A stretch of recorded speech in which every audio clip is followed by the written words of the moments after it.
Hello and welcome back to ancient meme videos I should have done years ago when they were popular, but I'm only doing now because I'm fantastic at my job. This time, tier lists. We're going to be ranking all of the avatars by how good they were at their job as the avatar, right? We're going to have three categories: their accomplishments, their mistakes, and their legacy. You know, what they're remembered as, what they left behind, what problems they left behind for others. And there's kind of two important requirements, right? You got to be a uniting figure for all four nations and help fix the problems between them. I just finished my 2.5 hour AI art video, and so I want to do something easy. Tell me how you would rank them and why down in the comments below. And we're just going to start off right at the top, at number 1, at what you might call Avatar Wan, Avatar Wan. And you might think, oh, the first Avatar, he belongs right at the top. Surely. But let's talk about that, all right? Right? So he was the first Avatar. He was the first one to bring the Avatar into existence. He merged with Rava and stopped Vaatu from bringing the 10,000 years of darkness. He imprisoned him in the Tree of Time and allowed the era of the Avatar to begin. But come on, let's be fair. Rava and Vaatu were fighting and he came along and split them up, and in doing so, made Vaatu way more powerful, and that exacerbated all the conflicts and tensions and biases and horrors in the world, and that necessitated the Avatar coming to be, and that's why he had to merge with Rava. So it's kind of a chicken or egg situation. It's like, yeah, he stopped Vaatu and brought about the era of the Avatar, but he also made the problem in the first place that necessitated the Avatar needing to be. It's kind of a, yay, Patrick, we saved the city! Or like stabbing someone in the chest and then stopping the bleeding and going, ha! Lucky I was here. But he does get a point for dedicating his life to stopping Vaatu, recognizing his mistakes, and trying to mend the problems in the world, right? That's an accomplishment. But he also gets a failure for splitting up Rava and Vaatu in the first place. And also, I think the tensions between spirits and humans were only going to get worse. And so, Wan's perspective as a human, wanting to learn, wanting to immerse himself in spiritual culture, was a really important step forward to bridging that gap regardless. Like, even if we didn't have an avatar, even if he didn't split, the spirits, those problems would have gotten worse, and they needed him as a mediator. I reckon that is worth a point. So we're going to give him another point there, right? Another point. Is the era of the Avatar a good thing? In the infamous words of Douglas Adams, in the beginning, the universe was created. This was widely regarded as a bad move and made a lot of people very angry. You could say the same thing, about the era of the Avatar. It could be called the era of humanity, when they came to dominate the world and start destroying the natural world and pushed the spirits out of their habitat. There's an argument to be had. Another accomplishment. We see the massive role Wan played in helping bending become not just like a tool or a weapon, but like an art, a cultural way of life. We see him learning from the dragons and learning all the other ways that bending is meant to work. And this is really significant because, his way of dealing with it clearly spreads to the other civilizations. We see it already the case with the air nomads. They're already kind of doing that. But clearly, as the humans spread across the world, they adopt this way of doing things, right? And that's important because as people use it more as an art, as a philosophy, as a cultural way of life, that's them engaging with the natural world. It's them engaging with the spirits.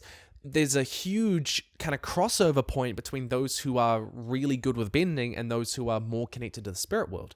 So as part of his role to kind of connect these two worlds and bridge that gap, spreading this understanding, and we never see it, but it's clearly implied, spreading this understanding is kind of pretty significant. And I think he gets a credit for that, for giving people this yearning to understand the spirits a bit more over centuries or whatever, right? Now, even if we say the era of the Avatar is a bad thing, and I'm not saying that, I think it's too complicated, but we see that humans spreading across the world, setting up whole new societies, alleviates some of the social problems people had living in these cramped societies on the backs of lion turtles. We see how one is forced to steal to survive, and all of it's owned by the wealthy at the top. Potentially, people spreading out for new opportunity in the world allows people to grow outside that suffocating environment. Of course, it's predicated on taking the land of the spirits in the first place, so it's a mixed point on whether this is a good thing, but he did make what could be viewed as another mistake. He sent the spirits to Exodus in the spirit world, and then he sealed the portal, sealed them away with the promise that they would be able to come back one day. And within his lifetime, in fact, within basically every Avatar's lifetime through to Korra, that was not the case. That was not the case. So he kind of did fail there. He kind of failed in his promise there. That is a not living up to what he hoped he could do. And you could argue that him sealing off the portals is him siding with humanity, with the oppressors, and potentially preventing them from engaging with the spirits and the spirit world more because they're just not as aware of them. They're not forced to coexist with them. And Korra, of course, comes along way later and she says, nah, this was a bad idea. I'm gonna open the spirit portals. And you know what? Chad move, Korra. Chad move. You did the right call. All of this means that I actually think that Wan is probably a pretty middling avatar, right? Because his accomplishments, well, a lot of the overt accomplishments are kind of predicated on him creating the problems in the first place, but he gets points for how much he tries, and that is a success on your own because it's striving. It is forcing yourself to do something difficult every single day, and that deserves credit. That deserves points. So he's going in B tier, all right? B tier. The next avatar is Avatar Salai, about whom we know absolutely nothing. We basically get a line in one of the books that say Salai was one of the, quote, greatest avatars of all time. Because of recency bias, people sort of attach it to this guy in the back of those, avatar life images. But we don't know. We don't know. However, based on our limited information, we will make some solid conclusions, okay? Number one, if they're one of the greatest avatars of all time, that must mean that they have a lot of accomplishments. Done. Number 2, no mention of any mistakes or failures. So, that must mean that there were none. Clearly. And legacy, they're remembered as one of the greatest avatars of all time. That, Yangchen and Kyoshi, think about them. So, great legacy. Significant. There's no choice in this. S tier. Given some avatars aren't remembered at all, that's a pretty good claim to fame, I say. The next is Avatar Szeto. So we're jumping into the Fire Nation now. And he is one of my favorite avatars because he is a bureaucrat, right? He's an economist who spent his time rising through the ranks of the Fire Nation bureaucracy to make it more efficient, right? He improved the Fire Nation's economy, their aid programs in case people needed relief during volcanic disasters or tsunamis.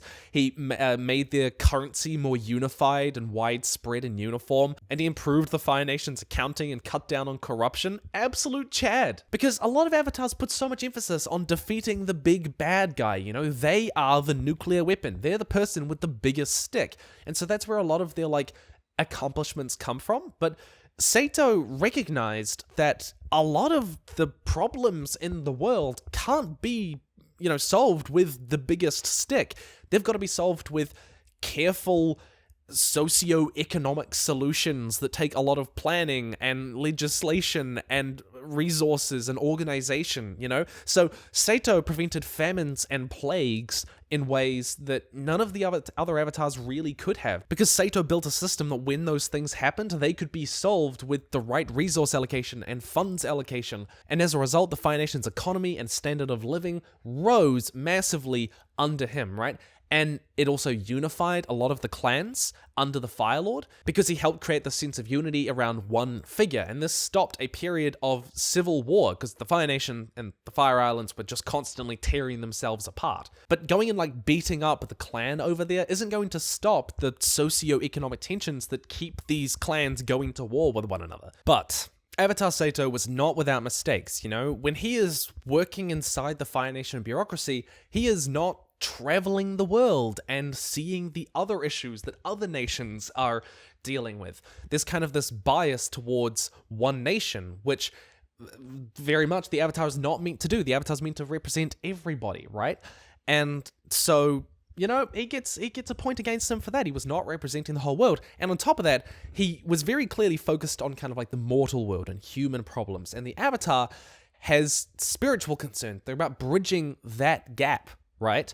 And so when these things happen, tsunamis or the destruction of the environment, that sort of thing, he would automatically go to economic solutions, right?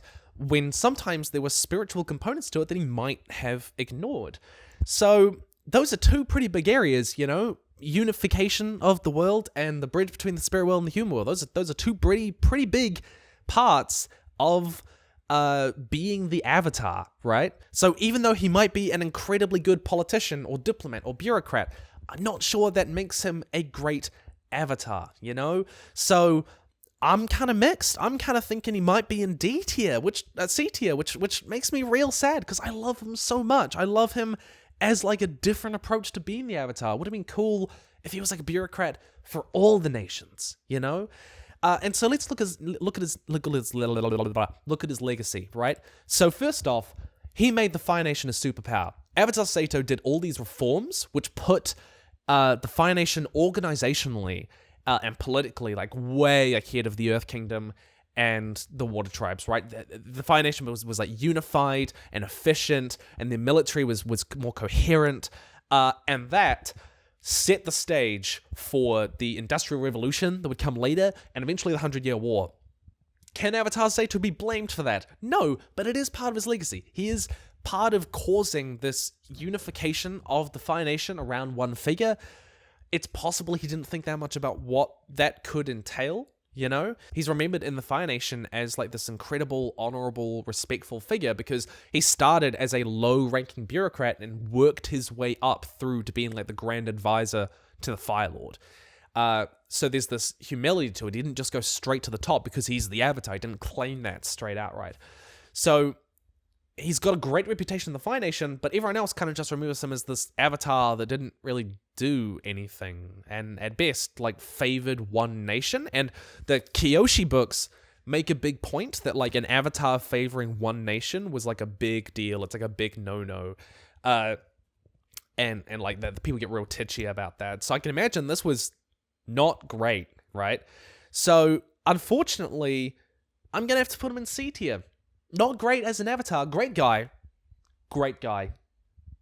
Great hair. Great hat. But possibly not the best Avatar. Sorry, guys. Sorry, guys. Now we're moving into the favorites with Avatar Yangchen, right? Where does she belong? S, A, B, C, D. She is an interesting one. So it's said pretty explicitly that, like, she established world peace. Like, full stop. One that persisted long after her death. That's a pretty damn incredible accomplishment, I say. You know, you can't really spite that. Yangchen has kind of two big stories. She appears in The Rift and in The Dawn of Yangchen. In The Rift, we see that she mediates a lot between the humans and spirits. And that she sets up these kind of deals that, like, humans won't go here and the spirits won't do this. And apparently these were, like, really effective while she was alive. But humans would break these, and then they would fall apart. So she has, like, this temporary accomplishment of, like, keeping peace between the humans and spirits, but I think she deserves a point for being a really good mediator between the two, because a lot of avatars, like, you don't get much information about how they deal with the spirits, but it's specifically mentioned that, like, Yangchen does a lot, even if it falls apart. So she totally gets points for setting up temporary peace, because when you're talking about history, all you can have is temporary peace, right? All you can get is kind of like figuring out these tensions before things will go wrong again. In The Dawn of Yangchen, we see that she prevents a civil war from outbreaking between the Shang cities and the Earth King and that sort of thing. So she gets points for keeping that strife under control, I say. But there's an interesting implication in The Dawn of Yangchen as well. So we see in the book that she, like, puts forward this persona, right, of being, like, purely diplomatic and not taking sides and not interfering with the world. And, like, as a consequence, everyone kind of loved her, because, like, everyone just says, she was the perfect Avatar. She didn't do anything that was, like, biased towards one nation, especially because she came after Avatar Szeto, right? So there's, like, that contrast there.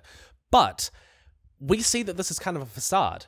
Yangchen is big on subterfuge and, like, sneaking around and, like, collecting secrets and manipulating people, to the point that she is more ahead of the secrets in the world than the White Lotus is.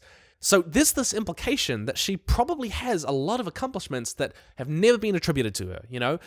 Even in the Dawn of Yangchen, how she stopped the Shang cities and combustion benders, it's portrayed differently in the histories than the truth is. And so I reckon she has a lot of accomplishments that just never really came out because she kept it on the down low to keep this facade, this persona up as part of her being the Avatar. So big points there. But she is not without mistakes. We see that during her era, the world becomes very isolated. Like, they don't trade with each other or talk to each other at all. Instead, there are these like cities around the world which are allowed to talk to each other, but that is it. And they're Shang cities. And it's based on a real thing in history, by the way. There were like cities in Asia which were the only place in a country that could trade with the outside world or talk with the outside world because the official policy of the country was isolation, keeping and preserving our culture. She didn't stop this, she didn't try to stand in the way much, and this is possibly because Yangchen isn't super big on hard power diplomacy, you know, threatening people with, I'll take you out if you don't stop doing this, right? She's not a Kyoshi. And that's all part of that facade, you might say. She doesn't want to be seen as a threatening figure, but there are downsides to that meant that there were things that she just didn't stop when she probably could have. So I'm gonna take points away for that. Another maybe mistake is that when she was mediating between the spirits and humans, we see in the Rift that maybe she sided a bit too much with the humans, and that had consequences because in the later years during Avatar Kuruk's era, we've got all these dark spirits coming around, and that has dire consequences for him personally and for the world. But what about her legacy? Well, she's seen as a holy figure, as one of the most beloved avatars of all time. She leaves a lasting era of peace. So even though, like, she allowed these places to become isolated, clearly that goes away after a time. And we enter this kind of new era, which she presides over, and she absolutely gets points for that. So, I mean, we see that people even, like, pray to her for good fortune and like, protection in the books. And she's widely considered as very effective, very compassionate. And so if we look at the Avatar as meant to be the symbol of unification between all the peoples of the world, and as the bridge between the spirit and mortal world, she seems to accomplish that pretty damn well, right? Like, that is her job as the Avatar. One last thing that's not noted is that in the Dawn of Yangchen, she encounters combustion benders, right? And she decides what to do with them afterwards. She passes them on to the White Lotus, and we don't really know what happens sort of after that, but there, I guess, as a part of her legacy, is there's this continuation, there's this story of combustion benders and the terrible methods that were used to create them that might have been passed on. We don't really know. But overall, I gotta say, S tier Avatar. Yangchen, right up there. I mean, she has got so much that is the Avatar as they're meant to be. Even if she made mistakes, but all Avatars make mistakes. Avatar Kuruk. And poor guy, for so long, all we had about him is that he just wanted to have a good time and died young and he lost his wife. And then is just remembered as one of the worst avatars of all time, but it's more complicated than that, okay? He's got some accomplishments. He fought dark spirits, okay? So Yangchen leaves in place all these, you know, agreements with the spirits, but they fall apart because humans break them, or because they're not a good fit. And the spirits are angry. The spirits are angry. And they start rampaging throughout the world, and he has to hunt them down. And you know what? He does a good job at that, including he weakens Father Glowworm. Father Glowworm is a malevolent, kind of evil spirit that appears in the shadow of Kyoshi. He's like this big green eye thing. And he hates humanity. He hates everything about them. But he specifically remembers what Kuruk did to him. And because of Kuruk's efforts, Father Glowworm can't come back and, like, hurt people in the mortal world nearly as much.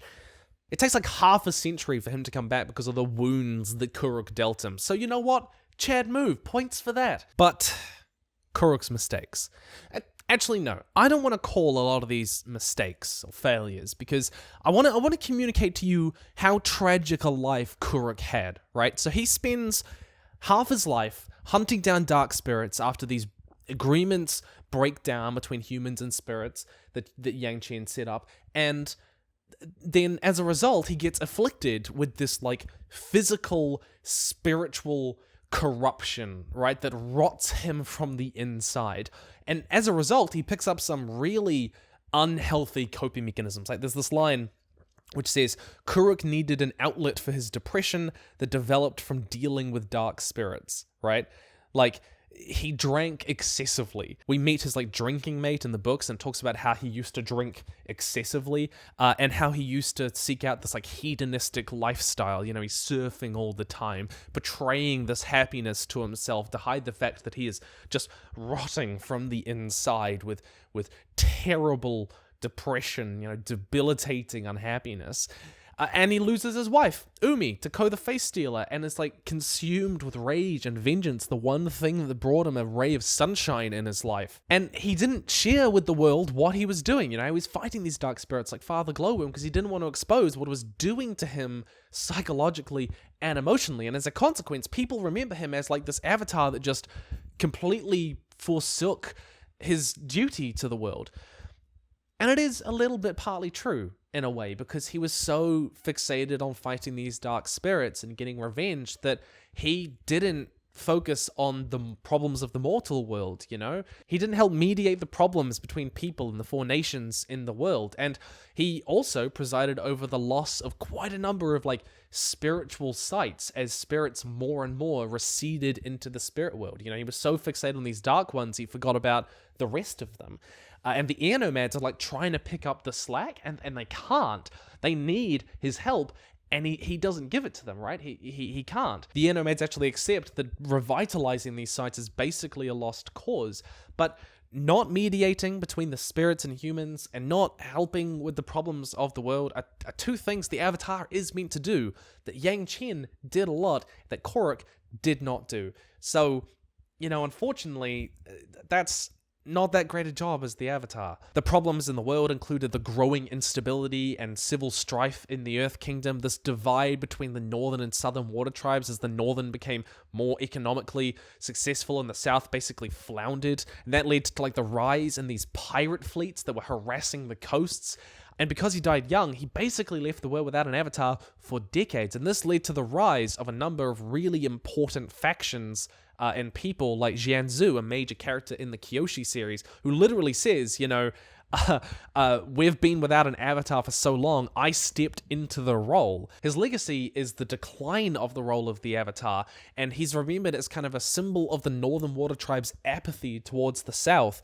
And he is not remembered for combating dark spirits, and in fact, they eventually get worse again. So, I mean, I'm really sorry, Kuruk. Like, I understand the issues you have, but yeah, I mean, you do end up in D tier. If we're looking at it objectively as like how good a job you did as being the Avatar, you're a D tier. Avatar, you're a D tier. I'm sorry. And so we come to Avatar Kyoshi. He was the best guy around. What about the people he murdered? What murder? And I know what you're all saying. You're going, oh, Tim, easy S tier, easy top of the back. Should be above S tier. Should be first S tier. Should be like, we should move all of them out of S tier to give Kyoshi the room for her massive boots and her legacy and just the goddamn balls on the woman to make room for them at the top.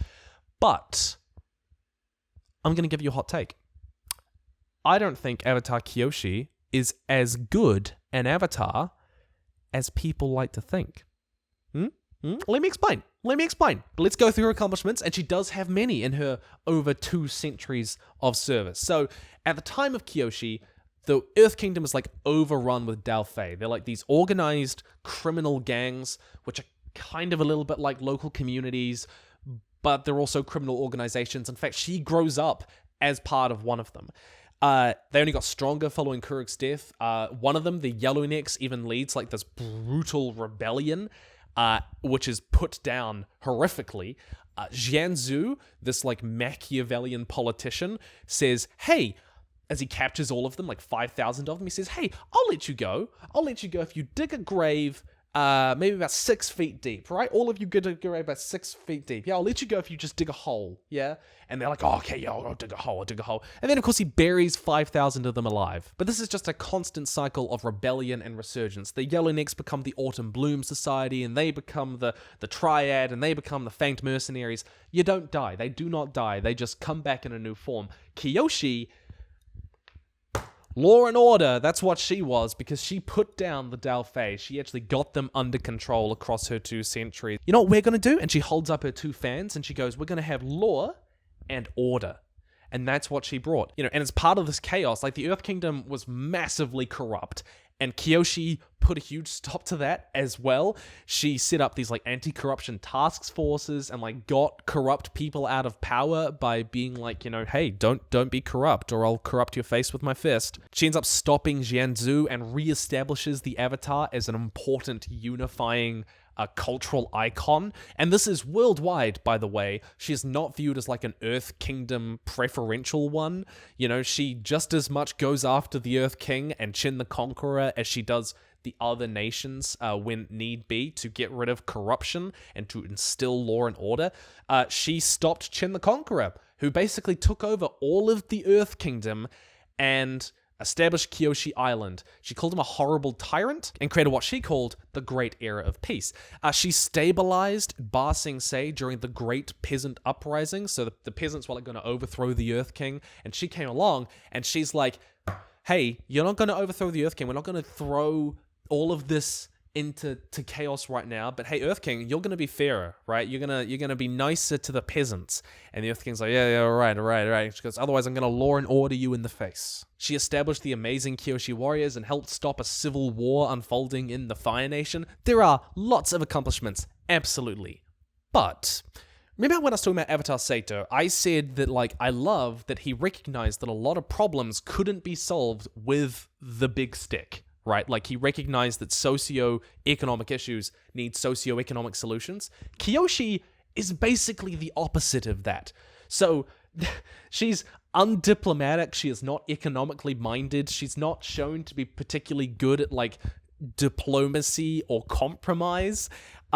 She's portrayed as efficient, don't get me wrong, but she doesn't have a particularly nuanced approach to a lot of these issues, at least in what we've seen of her so far.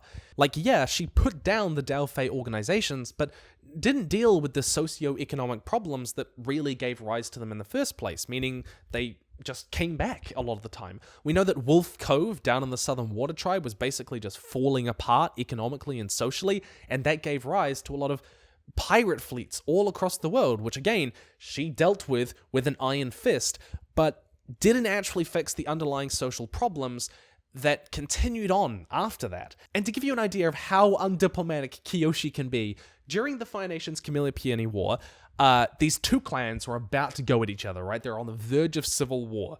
And Kyoshi kidnaps 2 of the heads of these clans and interrogates them for mostly unrelated reasons, right at the top of this tension, right? So this clan's about to go to war, and she kidnaps their leaders, assuming that that won't just spark the war further and make it spiral. And then she just threatens the rest of them with like, don't do bad things. She intimidates Fire Lord Zoryu into not killing Sao Wan, but this, in turn, again, only concentrates power in the hands of the Fire Lord. One of the mistakes that came out of this is that she created the Dai Li, you know, the symbol of law and order, meant to preserve the cultural sanctity of Ba Sing Se, but very quickly becomes an oppressive organization. And given the immense chaos all around the world at the time that Kyoshi became the Avatar, you can say, well, she didn't really have any option. This is sort of how she portrays it in the books. She hates that she has to do this.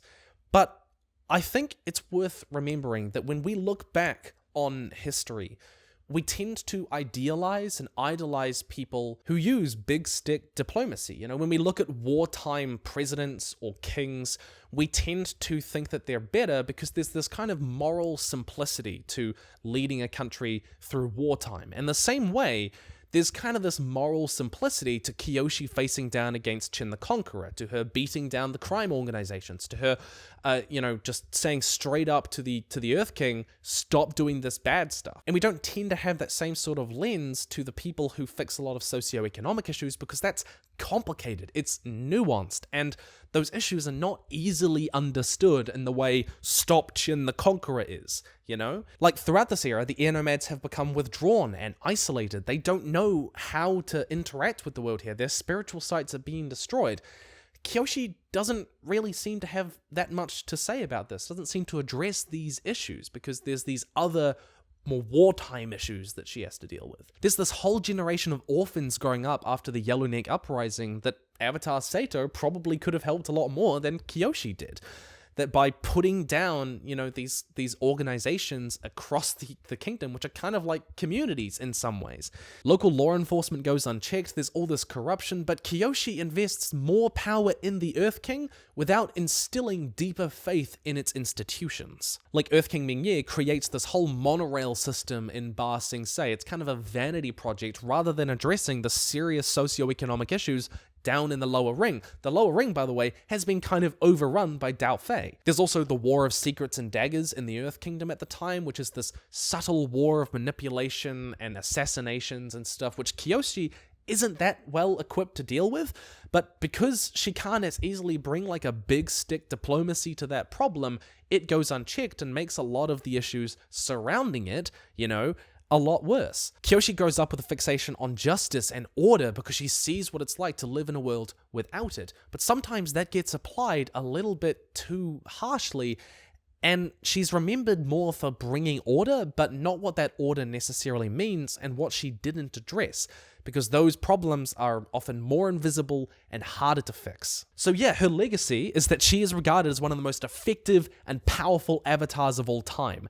But I reckon that's more like how we look back on wartime leaders than necessarily because she was fantastic at mediating problems between people and the problems between the spirit world and the mortal world.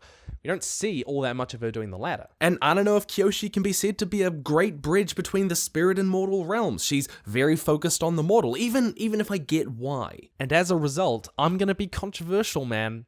I'm gonna go B tier. Yeah, B tier Avatar as her job. I don't know, maybe I'm wrong, tell me if I'm wrong. Avatar Roku, or as I like to call him, Sisyphus, because keeping peace in the world that he was born into is kind of like pushing a rock up a hill, knowing it's just gonna fall back down again, and then pushing it all the way up again. Like, he kept peace as long as he could. He's known to be a very diplomatic Avatar, maintaining a peace in this like uneasy kind of Cold War, pre-war period. It's like the build up to World War I in like the 80s to 1910, that sort of period. That's how I imagine it. He's regarded as extremely empathetic and culturally aware. These countries are vying for resources, especially as the Fire Nation enters its own industrial era and they're competing technologically. There's this island called Natsuo Island, which had ore on it, which the Earth Kingdom and Fire Nation went to war over, and he managed to mediate that a little bit. He's keeping these tensions at bay, but no one can do that forever when people are determined to go for war. And I mean, that's what Sozin said, he said we should grow this empire. He's also regarded as extremely culturally aware, a very worldly avatar. He respects the plight of the poor, and is wise, that sort of thing. And I like that, we see the home that he lives in. It's a very humble home, So if you're looking at the Avatar as like a representative of all four nations mediating, I think he does pretty well on that front, given the circumstances. And we have some reason to believe that he's also pretty good at mediating between the spirit world and the natural world. But failures, there's the big one, right? He failed to prevent the 100-Year War. He should have taken Sozin out when he had the chance, when he said he would, but he let his own biases, his friendship with him, his past with him, get in the way of him doing his duty. And, we see this problem with other avatars where they have this kind of like, you need to let go of your personal desires to do your duty to the world. Aang struggles with this as well. Roku was indecisive, and he also did make a couple of mistakes when he was younger. So when he was trying to master the Avatar state, he kind of let his impatience and anger get the better of him and ended up sparking a volcanic eruption and several earthquakes, which destroyed towns and villages and killed dozens, if not hundreds of people. And he spent, his life trying to kind of make up for that. It sparked a political incident and made the tensions between the Fire Nation and Earth Kingdom worse. So, not the perfect Avatar, but he was an Avatar during a very difficult time. His legacy is that he's mostly remembered for failing to stop the 100-Year War. People have kind of lost faith in the Avatar by the time it happens, and this history is almost lost to time as well.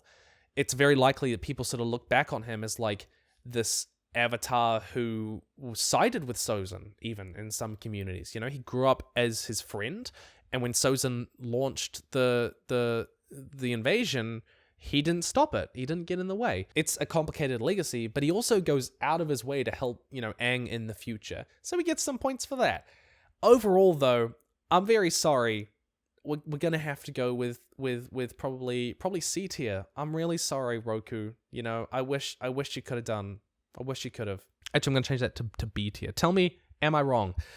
Avatar Aang, my boy, my golden child, the one, the only. All right, his accomplishments. He stopped the 100-Year War. He stopped Ozai, right? Chad. We see in the comics how he re-established anime culture after the genocide. He used these guys called the Acolytes to kind of like rebirth this culture, even though he's a bit hesitant for it at the start.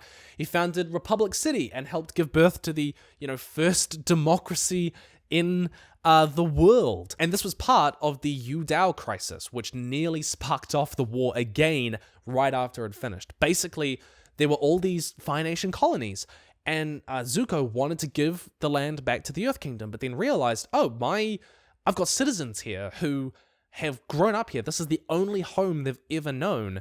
I should protect them. I'm afraid that they're just going to be kicked out of their homes. They're going to be persecuted, in the Earth Kingdom after it finally coming back to them. And the solution to this is to create these independent states. And Aang is shown repeatedly throughout the series, throughout the comics, throughout the books, to be very diplomatically capable. He's very good at compromise. He doesn't rely on threats, though he's not afraid to use them.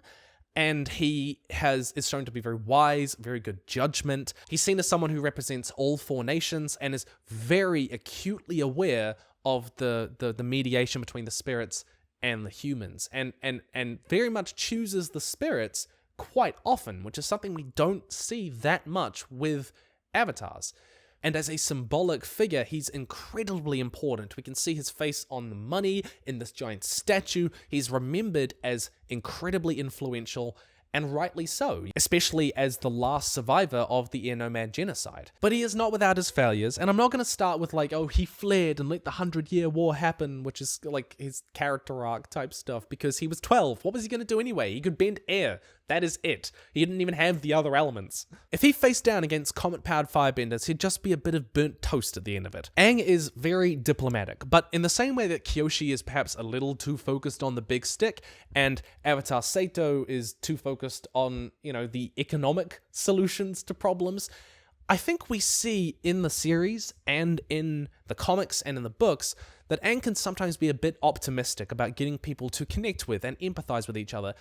And he may not have the real politique worldview that might help him sometimes, and as a result, some of the tensions get worse.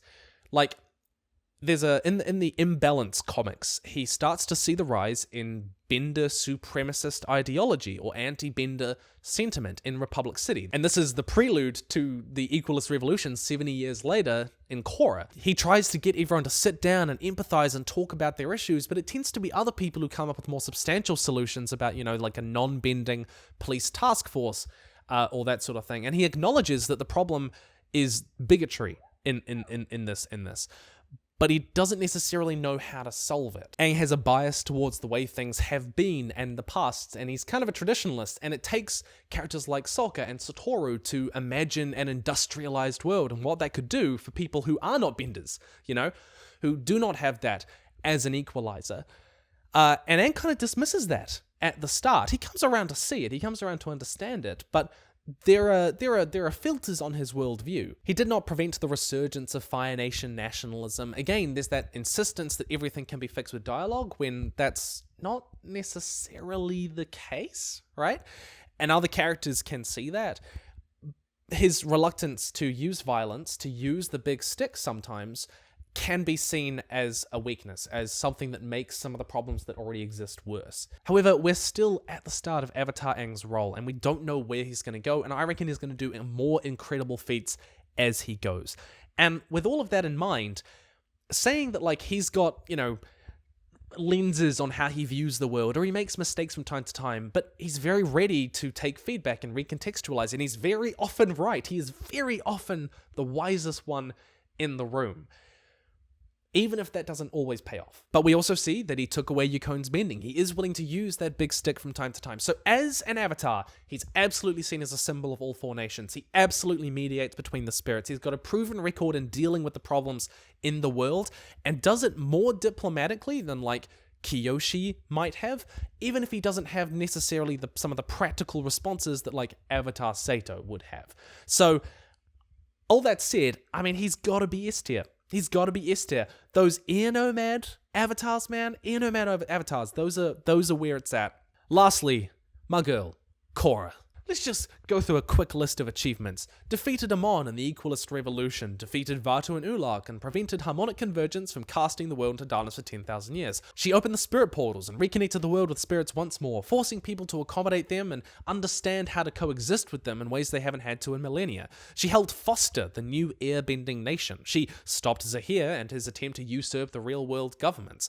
She stopped King Hindun's attempt to become immortal by extracting Avatar Chi, and she stopped Kuvira's growing empire and destroyed the re-education camps, successfully mediating between the humans and the spirits several times in the series. Lastly, of course, she scored Asami. Now, you could argue the legitimacy of some of these accomplishments was stopping Zahir the right idea, or should the world just fallen apart, destroyed all of the monarchies and all of these institutions in order to bring about something more anarchic, more democratic, potentially? I don't know. There's an argument for that. I think it's really important to distinguish Korra in her first season from Korra in her last season. She grows so much as a character across that series. At the beginning, yeah, you can say that she makes a lot of mistakes. She doesn't see the socioeconomic issues that underpin the Equalist Revolution. She just sees the violence being committed and responds to it with violence. She has a very Kyoshi-like big stick approach. Beat the biggest guy down and tell them what's right. She too has very much a sense of justice and fairness in her that she takes, often to extremes that end up in mistakes. But as she grows throughout the series, she becomes so much more interested in diplomacy, in recognizing the differences between people, in playing the mediator. We see she does that with Kuvira. We see she tries to do that during the North and South Civil War in Season 2. In the comics, she does that even more as well. While I think it's worth recognizing that she's not necessarily that minded towards practical solutions, she is a bit of that big dick. You know, in the end of the series, she doesn't like fighting. She is so broken and so tired on the inside. She just wants to bridge these divides between people. And that is her becoming the avatar that she was meant to be. We see her play that out with Kuvira most vividly. One thing that really changes in Korra's time is the role of the avatar. It's increasingly more complicated. We see that she has press conferences. There's this stronger critique of her, especially as the media evolves, the free speech. It's no longer just her kind of mediating between, the leaders of the four nations, but her and kind of everyone, in a way. And because of that, she gets a lot more criticism, And so I think there's a higher bar for her to be seen as representative of everybody. We see in Yangchen, the Dawn of Yangchen, that like seeing the avatar at all is kind of like a crazy thing back in that time. But with Korra, we see that people treat her, pretty horribly as a public figure. She's much more like a celebrity. And it's because of the shift in these institutions to being more decentralized, more democratic, more accountability. Like we see in Dawn of Yangchen that there's this whole propaganda arm around the avatar that pumps them up and makes them look good. And Korra does not have that. So when people compare her a lot to the past, it's an unfair comparison. What about her failures and mistakes though? Huh? What do you got to say? Well, the big one people point to is that she lost access to her past lives. And yeah, that sucks. She made a series of mistakes that kind of eventuated in that. But she also did have that kind of Kyoshi-like big stick approach that backfired, I think, especially with the Equalists. She needed to understand that a bit more. After being destroyed psychologically and physically by Zahir, she just goes off into the wilderness, and this leaves a power vacuum that allows Kuvira to rise to power and her kind of fascistic empire, you know. So you could say that that was her responsibility, that was her mistake, but I mean, she was broken psychologically and mentally at that point in the story. It's kind of that Kuruk scenario where it's like, yeah, I guess, but there's a lot of context there. And she also did side with the North and their occupation of the South under the guise of, you know, being a spiritual mediator with the dark spirits. But she was young and still learning, and she ended up turning against that. She was like, no, actually, I need to take a stand here. I'm not standing for this. You know, I've spoken before about how a lot of issues in the world can't be solved by the Avatar wielding the 4 elements in the Avatar state with big sticks, right? They're socioeconomic issues and require deeper, more complex, nuanced solutions. Korra's era, those issues come to the forefront a lot more. They're a lot more discussed, they're a lot more present, they're a lot more visible because of how governmental institutions and society has changed. So Korra is in an increasingly complicated world and has to live an increasingly complicated role, but we see across her story that she is very much growing into that diplomacy and into that more socio-economic solutions. It's because of that I'm going to be putting her in A tier. She is a top tier Avatar that accomplishes so much in spite of so many things. She is faced with criticism and obstacles that other avatars are never even, you know, never have to face, and we don't think about it in the history books, but she has to face them and they get attached to her record. And I think she navigates them pretty well. She is still working on her mediating the problems between the 4 nations and people in that increasingly complicated world, but she absolutely shows that she is a mediator between the spirits and humans. We see her do that so many times, and we see her grow so much from not having any spiritual connection at all in the first season. She opens up the portals, establishes a new, you know, portal in Republic City, and in the comics, she again goes and reinforces those beliefs and ideas. She is, you know, one of the more spiritually focused, like, representative of the spirits avatars of all time. It's only that first part, and that she's not necessarily seen as an international symbol of unity just yet. We don't know what her legacy is going to be. It's still young in her era, right? She performed incredibly well, and I think she's an amazing avatar, and I cannot wait to see more of her story. I stand by this Chad so much. Korra is awesome. We'll see if merging the spirit world and mortal world had, you know, terrible consequences, but you can't dispute that it's an absolutely Avatar Chad move, right? As I said, Korra is possibly the most pro-spirit avatar we have ever seen, even if she's still navigating all the human problems. So tell me, did I get any of these wrong? Where would you rank them? How would you rank them, and why? Let me know down in the comments below. This was just a fun little video. Stay nerdy, and I'll see you in the future.